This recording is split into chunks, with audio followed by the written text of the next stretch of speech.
Back in January, Trump issued an executive order on immigration, and today I want to talk about two parts of that executive order. One part commanded the Department of Homeland Security to publish a weekly list of crimes committed by immigrants. I wonder if Justin will be the one SJW who doesn't use the word immigrant when he means illegal immigrant. If that sounds super racist, that's because it is. Ah, yes, tracking down already known criminals' crimes in order to protect people from further crimes is so very racist.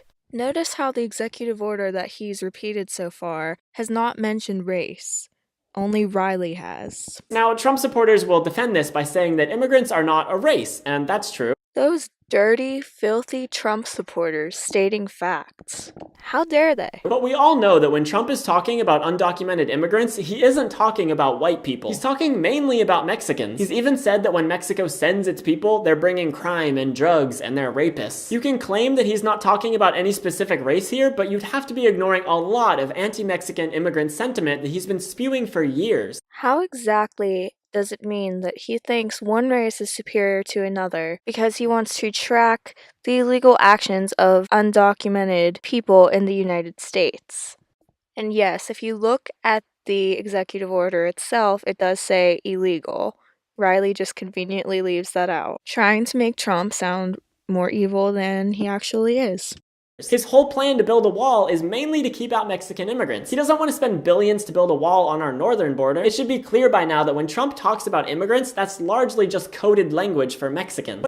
Could that possibly have something to do with crime rates? Can you even consider that for a second, Riley, and stop making everything about race? I'm sure he would want to do the same thing to Canada if the crime rates were as high. And either way, a nation has every right to secure their borders.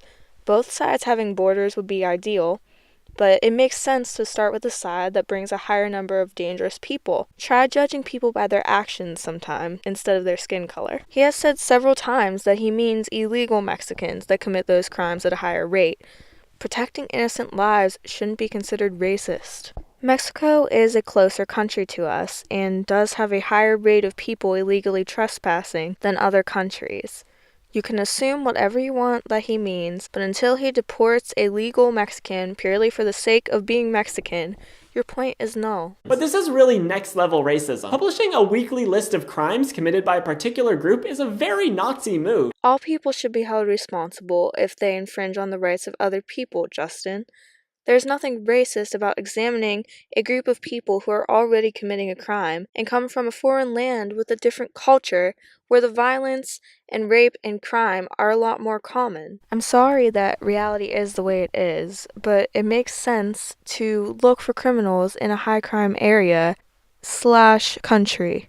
Nazi move. And look, I know Hitler analogies are way overused, but the Nazi regime really did order publications to print anti-Jewish propaganda. It is his job as president to protect the citizens the best that he can. The USC makes that clear, and any country should be able to do that, not just the US. I mean, he has every ability in the world to round up and deport everyone on that list, but he's not even saying he's going to do that. He's simply tracking down the ones who are already committing violent crimes.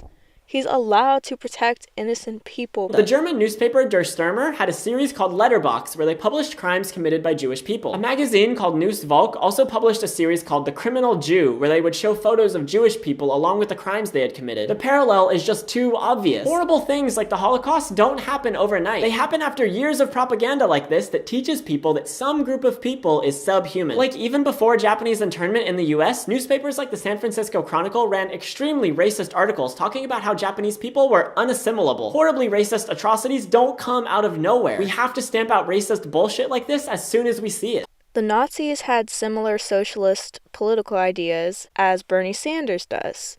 Hitler was a vegan who loves animals. Does this mean that Bernie is evil and Hitler was a saint? Just because he has a single trait similar to a group doesn't mean that he's all evil or all good.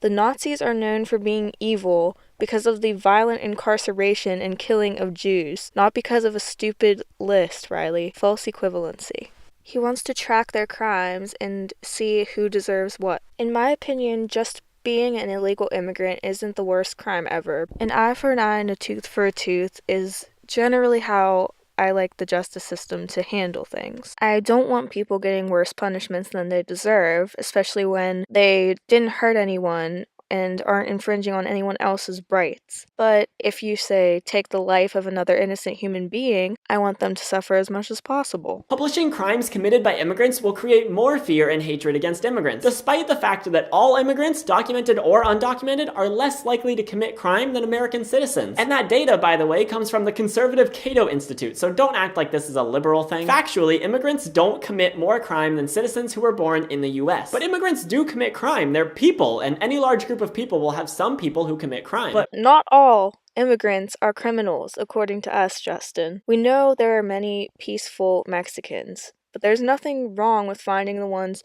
who are. How about your beloved countries in the Middle East that you love so much? They would never deport illegals, right? Unrest in Saudi Arabia is uncommon, but traffic jams like these have become more frequent. More than a dozen people were arrested when migrant workers reportedly blocked the road at a deportation center in Jeddah. And there was more trouble elsewhere. Security remained tight in the capital Riyadh after scuffles between police and desperate out-of-job immigrants. One Sudanese man was killed when riot police moved in to control the rowdy crowd on Wednesday. We closed the stores after prayers, and when we came back we found that 8 cars were damaged. Witnesses said that people with machetes had smashed the cars.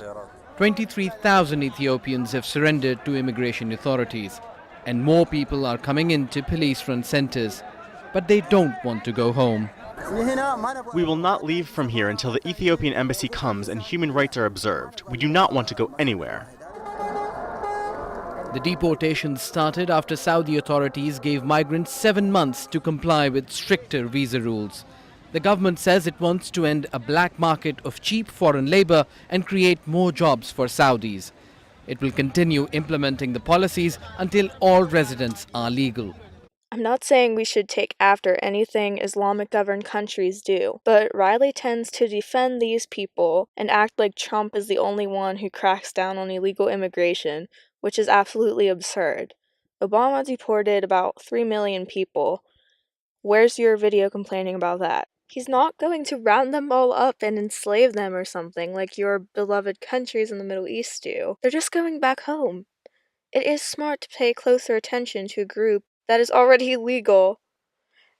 Ugh. Proportionally, they're not the big, scary threat that Trump is making them out to be. He wants to publicize the few cases there are of undocumented immigrants committing crimes to drum up anti-immigrant hatred. There's no other reason for that kind of weekly announcement. Like, why isn't there an office for victims of white male crime? White men commit crime all the time in this country. Most of our mass shootings have been carried out by white men. Where's the office speaking up for the victims of those crimes? Why don't we publicize a list of all people killed by white men weekly? Because that's not a group that Trump is targeting. He doesn't want people to fear white men. He wants people to fear immigrants. And weirdly, the executive order doesn't even say that the publicized crimes have to have been committed by undocumented immigrants. It just says a list of criminal actions committed by aliens, which, by the way, is a super dehumanizing word. One of the first steps in justifying hatred and violence against a group is using a word for them that takes away some of their humanity and allows people to imagine them as less than human. But anyway, the order doesn't say illegal aliens, it just says aliens. So this weekly publication could be broadcasting crimes from documented immigrants. But John Kelly, the Secretary of Homeland Security, has said that the point of the weekly publication is to raise awareness about people who never should have been in the country in the first place. So if they're talking about documented immigrants as well, does that mean the point is to eventually stop all immigration? Do they want people to fear any kind of immigration to the point where we just shut down all our borders? Either way, the message is just that no immigrants are welcome, and that's a horrible message to be sending.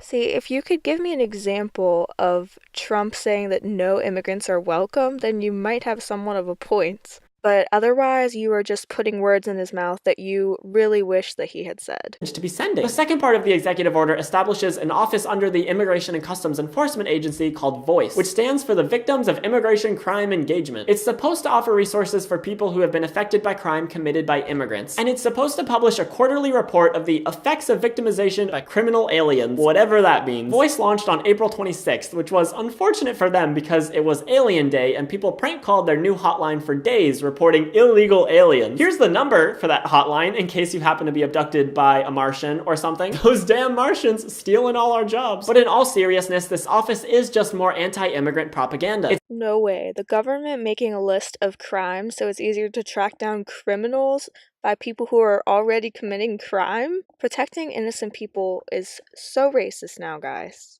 Like, everyone knows that. Get with the times. And if you think that black people aren't oppressed and Mexicans aren't oppressed, that means you're racist too. Just know that. Racism no longer means that one race is superior to the other. No.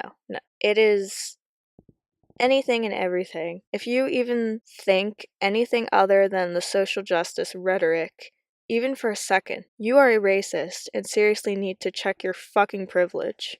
Okay, I'm done. It's not intended to actually help people. It's just something that Trump can say he did to satisfy all his racist, anti-immigrant supporters. I'll be patiently waiting for the day he opens up an office for victims of white male crime. Or he could even just open up an office for victims of mass shootings. We have a lot of mass shootings in the US, but I guess that kind of office wouldn't mesh well with his propaganda. So yeah, Voice is racist. Publishing a weekly list of crimes committed by a certain group is very Nazi-like. And that's all the Trump bullshit I wanted to cover in this video. Let's take a look at Justin's sources here. And I would love to talk to him about this, but to much surprise, I'm blocked by him. Oh, look at all these sources about immigrants being less likely to commit crimes. Not illegal immigrants. That's just wonderful. I never would have guessed. Which Trump doesn't have a problem with legal immigrants, Justin, so you sourcing these does not mean anything. In one of his links, they very carefully worded it so that they are technically not lying, but still not proving the point that he's trying to make, which also isn't real stats, it's an article, but either way, still doesn't prove that Trump hates all immigrants and Mexicans. His wife is an immigrant, by the way. Our headline finding is that both illegal immigrants and legal immigrants have the same incarceration rates, far below those of native-born Americans. Of course, incarceration rates are going to be lower for people who get deported instead of going to jail. I see what you did there.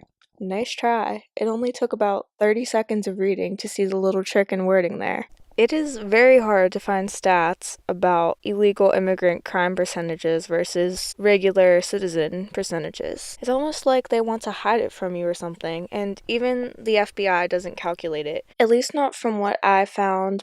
They might, but if anyone can find that, can send that to me, that'd be cool. But here are just a couple of links that give you examples of violent crimes that have been committed by illegal immigrants. These may be like more right-wing leaning sources, but they're the only ones willing to publish information about this stuff prominently. And unless you can like prove to me that these things didn't actually happen, it doesn't really matter if the source is right-wing or left-wing. The fact remains that they happened.